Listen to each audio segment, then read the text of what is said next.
Bonjour, la paix soit avec vous.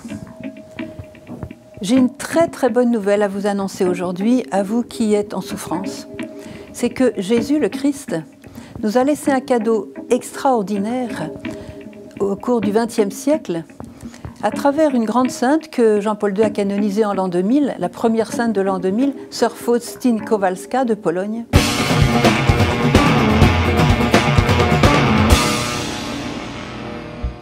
Et cette sainte, qui était une religieuse polonaise, a reçu de nombreuses visites du Christ durant sa vie, sa courte vie, puisqu'elle est morte à 33 ans. Et durant ces visites, le Seigneur lui a donné un cadeau pour vous, pour moi, pour le monde entier. Ce cadeau a été connu dans beaucoup de pays, a fait déjà beaucoup de miracles, mais je voulais vous l'annoncer aujourd'hui. Il s'agit de ce qu'on appelle le chapelet de la miséricorde. C'est un chapelet qui a été dicté entièrement par Jésus, donc il a tout expliqué comment le dire. C'est un chapelet qui s'adresse au Père, qui est différent du chapelet que nous connaissons où nous nous adressons à la Vierge Marie.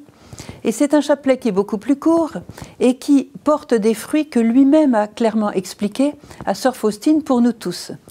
Alors, je vous propose de prier ensemble ce chapelet, mais avant de le prier, j'aimerais vous faire connaître quelques-unes des paroles du Christ lui-même qu'il a confiées à sœur Faustine afin de vous encourager à prier ce chapelet avec nous de tout votre cœur et à obtenir les fruits que Jésus a promis. Les grâces vraiment extraordinaires dont nous avons tant besoin dans notre siècle, où tant de gens souffrent, tant de gens peinent, tant de gens ne savent plus leur direction, ne savent plus à quel saint se vouer, ne savent plus comment gérer leur situation, leur souffrance. Bref, Jésus est venu nous tirer de la misère. Alors voilà quelques phrases que j'ai lues dans le petit journal de sœur Faustine, qui est d'ailleurs disponible dans toutes les librairies catholiques, c'est un best-seller. Voilà quelques phrases de Jésus lui-même laissées à sœur Faustine. Ma fille, incite les âmes à dire ce chapelet que je t'ai donné. Il me plaît de leur accorder tout ce qu'elles me demanderont en disant ce chapelet, moyennant bien sûr la confiance. Jésus parle beaucoup de la confiance en son amour et en sa miséricorde. Les prêtres donneront ce chapelet aux pécheurs comme une ultime planche de salut, et même le pécheur le plus endurci, s'il récite ce chapelet une seule fois, obtiendra la grâce de mon infinie miséricorde. Une autre citation de Jésus. Les âmes qui réciteront ce chapelet seront enveloppées par ma miséricorde pendant leur vie et surtout à l'heure de la mort. Excellent, excellent. Je continue. Alors, comme on parlait de la mort, Jésus promet la grâce de la conversion à l'heure de la mort et la grâce d'une mort paisible. Aussi bien pour les personnes qui prient le chapelet que pour les personnes pour qui on prie le chapelet.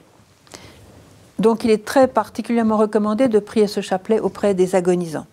Regardez ce que Jésus dit.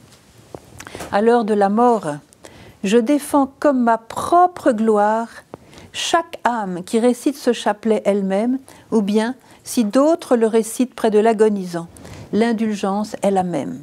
Ça, c'est de l'or en barre. Ça, c'est un cadeau extraordinaire du ciel dont nous avons absolument besoin aujourd'hui. Et je ne voulais pas vous laisser sans le connaître. Alors, ce chapelet est très simple. On prend le même chapelet que l'on prend pour le chapelet de la Vierge Marie. On commence par le Notre Père.